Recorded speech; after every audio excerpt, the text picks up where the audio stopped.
Papa. Hello, 45 Alpha Charlie Papa channel, and today we're going to bring you a versus episode of the channel. What I've got here are two different Enfields, two different manufacturer of Enfields. They're both #1 Mark III stars. This was actually just a Mark III star. It's old enough. This one is a #1 Mark III star. And I thought I'd pit these two together, go out, shoot them both side by side, and see how well they performed against each other. Because this one is relatively sought after, very collectible, and this one is just kind of your, oh, it's that other Enfield, run in the mill, do not have the reputation that this one has. But I would like to say both these rifles were given to me. I've got a couple of benefactors that gave these to me. Now, they're people that I've known for a long time when I first started this channel, and these came into my possession through them. And I would like to thank them. They'd like to remain anonymous, but I would like to thank those benefactors for the opportunity to own these rifles and the opportunity to bring this information to you. What we have here, this is a 1917, so World War I production, SSA Enfield. Now you're thinking SSA. What is SSA? Well, SSA is Standard Small Arms, made in England during World War I. They are commonly referred to as pedal scheme rifles. There are not very many of them out there. They were only made for a few years there during the war. They do show up every once in a while. But you can generally tell because they're stamped on the back here. Now let's go to a picture and I'll show you the stamp. Okay, so the pedal scheme was, and it sounds worse than it is. World War I came around, and RSAF Enfield, Birmingham Small Arms, and London Small Arms could not produce enough rifles for the war effort.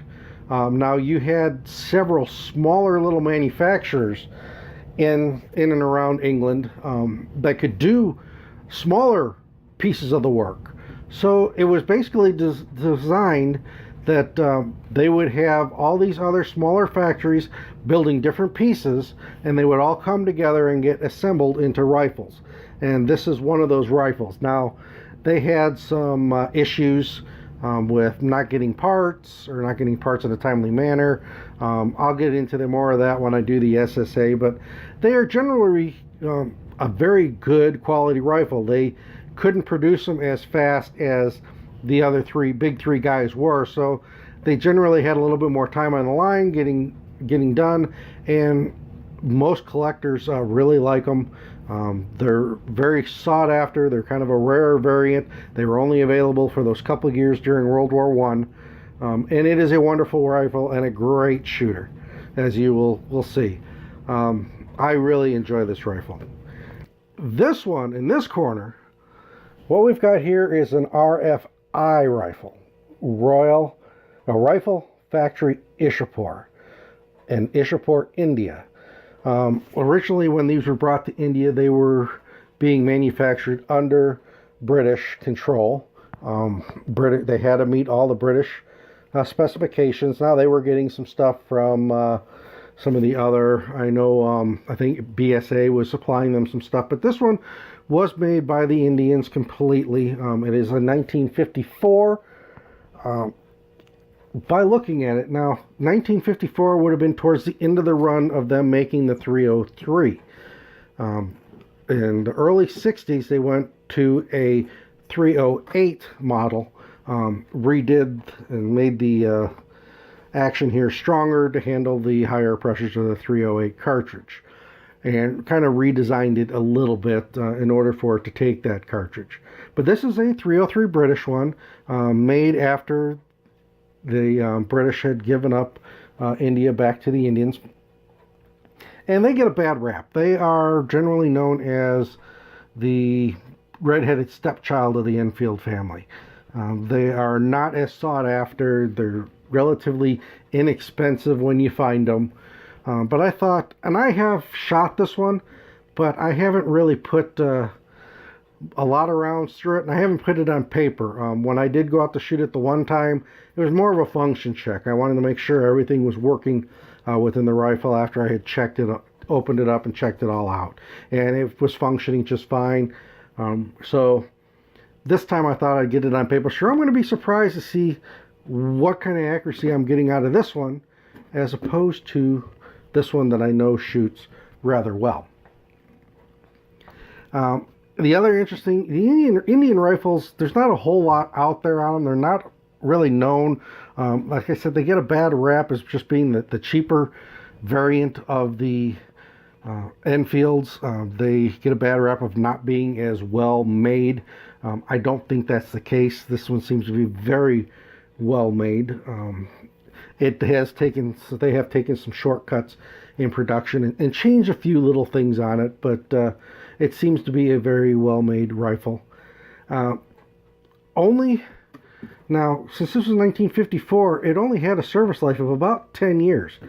And I don't know what the Indians were doing with them. I don't know if they're using these as walking sticks up and down the mountain or what, but this one on the exterior is pretty worn and beat up. I mean, you've got repairs on both the heel and toe of the buttstock here. There's another arsenal repair down here. So it was being carried and used by the Indians. I just don't know as to what capacity. I do know that it came here before the 1968 Gun Control Act, if it was imported here, because there is no import marks on it whatsoever that I could find, or it may have been a veteran bring back from one of our Middle Eastern campaigns. That I don't know, but it has been, I think, in country for a while. I believe it was there. So, you know, it had a short life. It's a little bit more beat up than the one that's 101 years old. But let's go out to the range. Let's shoot them side by side and see what kind of groups we get, see what kind of accuracy we get, and let's have some fun just shooting a couple of old Enfields.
The fact that you bought like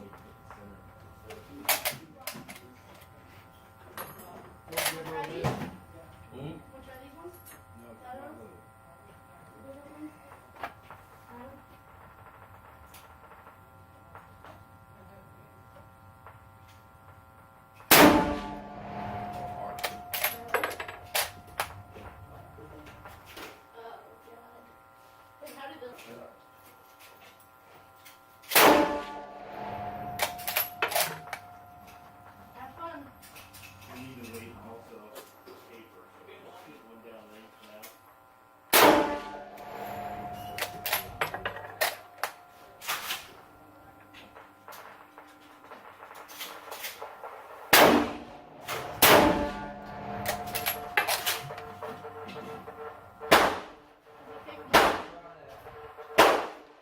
Save my shoulder.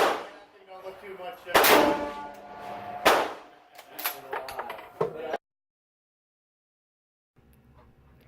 All right, we are back from the range, and color me impressed.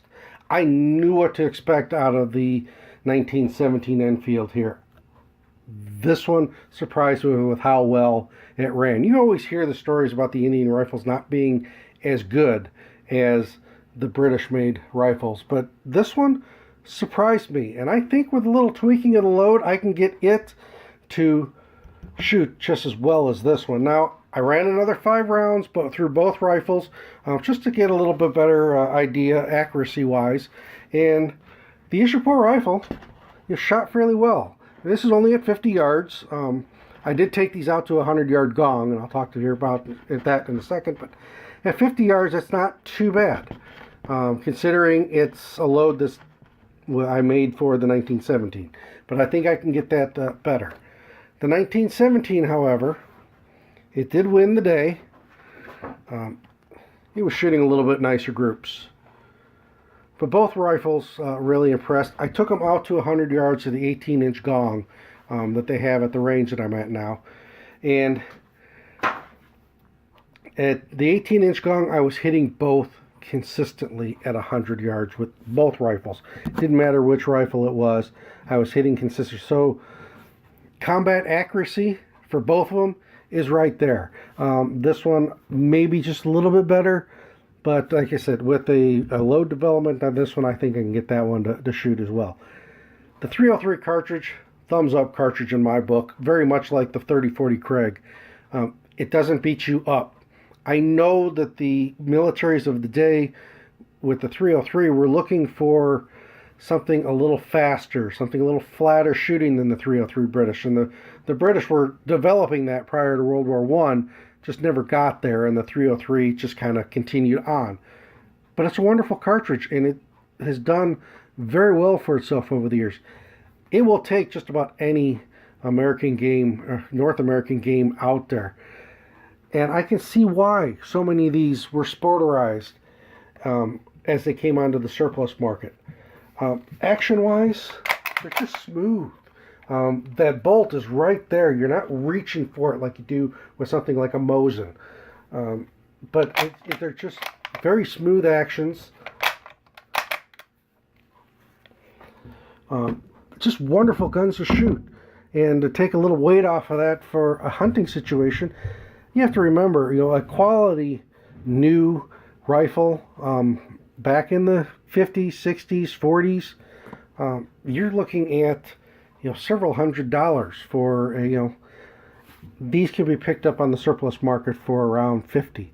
And by doing a little modifications to take some weight off of them, they were quality hunting rifles for those who wanted to go out and do elk hunting and deer hunting and whatnot. So I understand why so many are sporterized, and if you find one, a lot of people are finding them and trying to put them back to their military configurations. These are both still in the military configuration. I have no plan on ever doing anything to them other than enjoy them and shoot them. But this is 45 Alpha Charlie Papa Channel, and I thought I'd take the Enfields out today just to get an idea, compare the two that I have here, see how well they ran, operated, whether one was heads and shoulders above the rest or not. This one performed very well today. It did win the day, but this one was right there with it. And that's 45 Alpha Charlie Papa Channel, and I'm out.